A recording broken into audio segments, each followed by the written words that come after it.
Hello and hi welcome in my channel physics का झटका। My name is Bilal Ahmed और मैं एक रिसर्चर हूँ फिजिक्स के अंदर। और आज हम बात करेंगे बहुत ही मज़ेदार topic, what is gravity. Gravity हमेशा से ही साइंस की दुनिया में एक अच्छा और सोच समझने वाला टॉपिक रहा है। और जितनी साइंस फिजिक्स की तारीफ की बात, हिस्ट्री की बात की जाए, उतनी ही ये ग्रेविटी साथ आती है। तो आज हम इसके बारे में बात करेंगे। तो अगर बहुत ही मज़ा आने वाला इस वीडियो में और समझने वाली बहुत सारी चीज़ें आपको मिलने वाली हैं। तो अगर अभी तक आपने हमारा चैनल सब्सक्राइब नहीं किया तो प्लीज़, समझ तो गए होंगे ना, कर दें और साथ में बेल आइकन के बटन पे भी दबा दें। तो चलें शुरू करते हैं, व्हाट इज़ ग्रेविटी।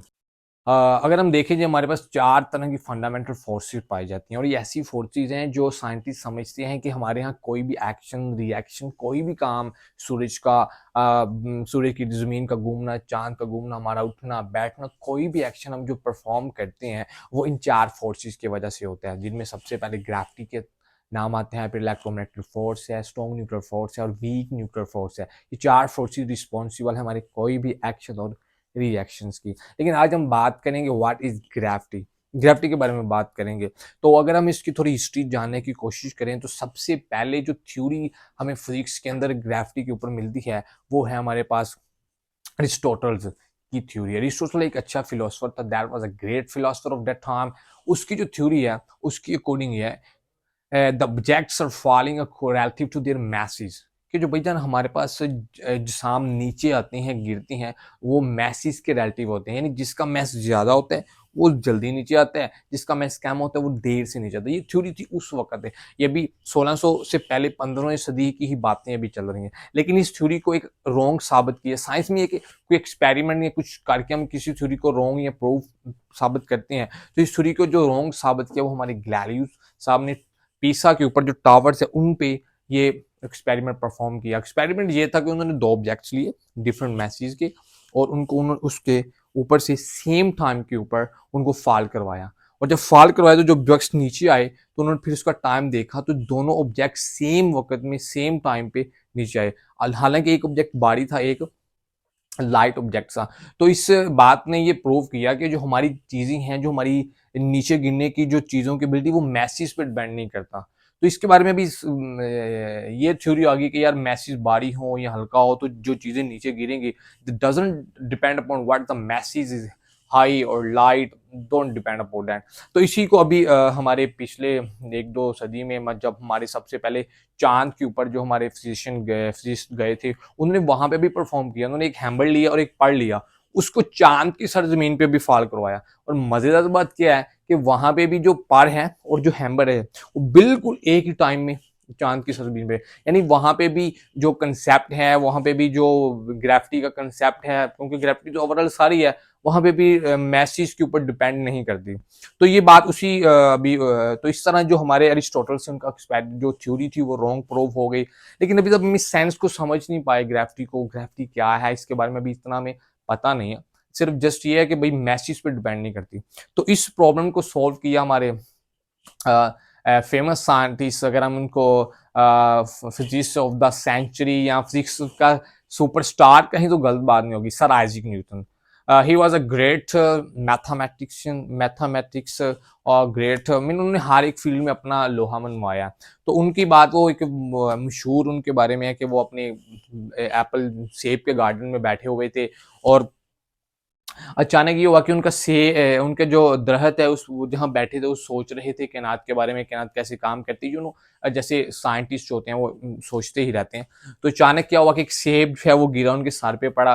तो ऐसी कोई हिस्ट्री में फिजिक्स की हिस्ट्री में बात मिलती नहीं है, ये बस एक फेमस स्टोरी बन गई है लोगों की तरफ, तो रुझान हो इसका हो गया है। तो लेकिन वो सेब गिरा या नहीं गिरा, लेकिन ऑलमोस्ट वो सेब गिरा तो उन्होंने, जैसे स्टोरी की हम हेल्प ले लेते हैं, तो सेब गिरा, उन्होंने सोचा है कि why this apple fall on the earth, why not going to upward opposite side of the earth, ये जमीन ही की तरफ क्यों आया या जमीन से दूर क्यों नहीं गया ये जो सेब है। तो इस तरह उन्होंने अपने सोच के साथ मैथमेटिक्स की हेल्प की, टूल्स की मदद से एक अपना एक लॉ पेश किया जो अभी आपकी स्क्रीन पे ज़ाहिर है, ग्रेविटेशनल फोर्स, ग्रेविटेशनल लॉ। अब ये लॉ क्या है, उन्होंने अपनी जो अंडरस्टैंडिंग थी, उन्होंने कहा कि यार देखो, दो जो ऑब्जेक्ट्स है ना, एक ऑब्जेक्ट से दूसरे ऑब्जेक्ट से, वो आपस में एक दूसरे को अट्रैक्शन करते हैं, रिपल्शन नहीं, अट्रैक्शन की जो करते हैं। ठीक है। और जो अट्रैक्शन करने की जो फोर्स होती है उनके प्रोडक्ट की डायरेक्टली प्रोपोर्शन है। मीन अगर वो मैसेज ज्यादा होंगे तो फोर्स ज्यादा होगी, अगर वो मैसेज कम होंगे, लाइट होंगे, तो फोर्स भी कम होगी। और जो उनके दरमियान डिस्टेंस रहने वाला है दो ऑब्जेक्ट्स के दरमियान, वो जो डिस्टेंस का स्क्वायर है उसकी इनवर्सिव प्रोपोर्शन है। डिस्टेंस ज्यादा करने से फोर्स ऑफ अट्रैक्शन कम होगी। एक ग्रेविटी का लॉ था। इसमें अब पढ़ते रहते हैं the force of attraction, directly proportion of math product of the message and इनवर्सिव proportion square of distance between them. ये तो हम पढ़ते रहते हैं, लेकिन मेन बात ये है जो अल्बर्ट आइंस्टाइन, जो सॉरी सर आइजैक न्यूटन बताने की कोशिश करेंगे, जो ऑब्जेक्ट हैं वो अट्रैक्ट करते हैं। जैसे जमीन है चांद को ट्रैक करती है, और वो जो ट्रैक्शन कर रही है, जो हमारी जमीन में कोई भी ऑब्जेक्ट है वो एक दूसरे को, जो ऑब्जेक्ट है वो अट्रैक्ट करते हैं। ये थ्योरी चलती आ रही थी, फेमस थ्योरी। ये 17वीं सेंचुरी में भी रही, 18वीं सदी में भी रही, 19वीं से, लेकिन ये फेमस रही। लेकिन अब ये हमारा उस वक्त का कंसेप्ट था। लेकिन दुनिया में एक ऐसा बंदा है यार जिसने इस पूरे कंसेप्ट को ही चेंज कर दिया, इस पूरी अंडरस्टैंडिंग को ही चेंज कर दिया। लोग जिसके बारे में समझ रहे थे इसी को लेके जा रहे थे, मैथ हो रही थी, फिजिक्स हो रही थी, सारा कुछ के ऊपर। लेकिन एक बंदा है यार जिसने सारी अंडरस्टैंडिंग को अपना एक अलग से ओवरव्यू दिया, और दुनिया ने इसको माना भी, और इसकी जो थ्योरी इससे बेहतर साबित हुई। तो अभी हम बात करते हैं कैसे बेहतर साबित हुई। तो नाम है किसी तारीफ के मुताबिक नहीं, अल्बर्ट आइंस्टाइन, 1905 का दौर है, 1915 की बात है। जनाब थ्योरी दे रही है अपनी जनरल थ्योरी ऑफ रिलेटिविटी। क्या कमाल की थ्योरी दी लोगों ने, अंडरस्टैंड ओवरव्यू। अब देखिएगा सर आइजैक न्यूटन कह रहे हैं कि जो ऑब्जेक्ट्स हैं वो अट्रैक्शन करती हैं चीजों को अपनी तरफ, और जो मैसेज का प्रोडक्ट और इनवर्स स्केयर है वो बात जा रही है। लेकिन जो सर आइजैक न्यूटन है उनका जो कंसेप्ट है वो देखिएगा। उन्होंने कहा यार देखो सिंपल है कि यहाँ पे जो ऑब्जेक्ट है वो किसी चीज को नहीं खींच रही।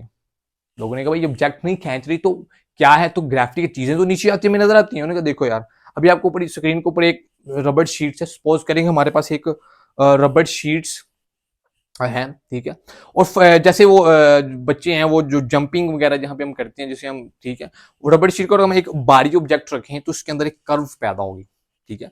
अब उन्होंने कहा देखो यार जो कर्व है, अगर आप कोई अब ऑब्जेक्ट इसके साइड पे रखते हैं तो ऑब्जेक्ट जो है वो उस बारी ऑब्जेक्ट की तरफ आएगा, वो कर्व की वजह से। ऐसा नहीं कि वो ऑब्जेक्ट उसको ट्रैक्ट कर रहे हैं। ये जो कर्व है स्पेस टाइम की, ये ग्रेविटी है। देर ऑब्जेक्ट्स के अंदर कोई एबिलिटी नहीं है वो चीजों को खींचे, असल में स्पेस और टाइम है। तो ये एक ऐसा न्यू व्यू था ग्रेविटी को समझने के लिए, जो बिल्कुल ही ऑपोजिट था। वहां पे चीजें खींच रही, यहाँ पे स्पेस और टाइम का कर्व है। और अभी जो है वो sir Isaac Newton, sir Albert Einstein जो है उनकी थ्योरी अभी जारी है, general theory of relativity famous है। इससे हमें फायदा क्या हुआ, इससे हमें हम ग्रेविटी से हमें फायदा अभी तक क्या होने वाला है। हमें समझ आया कि यार जो जमीन है वो सूरज की कैसे मूव करती है, जो चांद है वो जमीन की कैसे करते हैं, और जो हमारा सूरज है वो ब्लैक होल की कैसे पैदा कर मोशंस अपनी रोनुमा करते हैं। और जो बाकी सारी मोशंस हमारी यूनिवर्स की, मल्टी यूनिवर्स की, ये सारी की सारी जो है वो अभी पिक्चर आपको नजर मल्टी यूनिवर्स की, ये ग्रेविटी की वजह से है। और ग्रेविटी अल्बर्ट आइजैक न्यूटन के मुताबिक चीजों का अट्रैक्शन का नाम, लेकिन इसके अपोजिट जो अंडरस्टैंडिंग दी वो अल्बर्ट आइंस्टाइन ने। और इसलिए कहते हैं अब अल्बर्ट आइंस्टाइन की जो थ्योरी है वो जनरल थ्योरी ऑफ रिलेटिविटी, इसको ज्यादा प्रेफर किया जाता है, ये ज्यादा अच्छी समझी जाती है। ये उन्होंने कहा ये फोर्स नहीं है। लेकिन ये तो अभी अंडरस्टैंडिंग हम रहने लगे। लेकिन हम आज के दौर में अगर हम बात करें तो स्टैंडर्ड हमें ग्रेविटी के बारे में जो प्रॉब्लम्स फेसिंग आ रही हैं, तो अभी इस प्रॉब्लम्स के बारे में बात करते हैं कि हमने इसको समझ तो लिया लेकिन कुछ खामी है जो हम इसको नहीं कर पाए। मे बी आप इसको सॉल्व कर पाए, तो भी हम बात करते हैं खामियों के बारे में। अगर देखा जाए तो अगर हम अपने स्टैंडर्ड मॉडल्स की तरफ देखें, आपको स्टैंडर्ड मॉडल नजर आए। स्टैंडर्ड मॉडल्स के बारे में आपको थोड़ा बता दूं। स्टैंडर्ड मॉडल जिस तरह हम केमिस्ट्री के अंदर हमारा पेरियोडिक टेबल्स है, ठीक है, उसमें हमारे एलिमेंट्स हैं, हमारी कायनात में जितने भी एलिमेंट्स हैं उनको इकट्ठा किया गया, ठीक है। तकरीबन 92 नेचुरल एलिमेंट्स हैं, कुदरती हैं, कुछ हमने जो आर्टिफिशियल तौर पर हैं वो 104 से के राउंड अबाउट हमें मिलती हैं। अब उन्हीं एलिमेंट्स का अगर हम डीपली और जाएं कि ये हाइड्रोजन है, ये और किस तरह इसको छोटा करें। हाइड्रोजन है उसमें अंदर एटम से मिलकर बना है, और एटम को और छोटा करें, न्यूक्लियस है, इलेक्ट्रॉन है, इलेक्ट्रॉन और प्रोटॉन जो ये किससे मिलकर बने। तो ये हमारे पास जो क्वार्क्स का आता है, कभी हम इस पे बात करेंगे स्टैंडर्ड मॉडल्स को, लेकिन अभी आप समझ लें कि हमारा स्टैंडर्ड मॉडल जिसमें 17 पार्टिकल्स हैं, ये हमारी पूरी कायनात के जितने भी पार्टिकल्स हैं उनके उसको समझने हमारी मदद करते हैं। अब स्टैंडर्ड मॉडल्स में जो पार्टिकल्स हैं, मसला ये है कि इलेक्ट्रोमैग्नेटिक फोर्स इसको फॉलो करती है। हमें पता है एटम में इलेक्ट्रॉन मूव करेगा तो उससे इलेक्ट्रोमैग्नेटिक फोर्स पैदा होती है। स्ट्रॉन्ग न्यूक्लियर फोर्स है, न्यूक्लियस को बॉन्ड किए हुए हैं, वीक न्यूक्लियर फोर्स इसको तोड़ती है।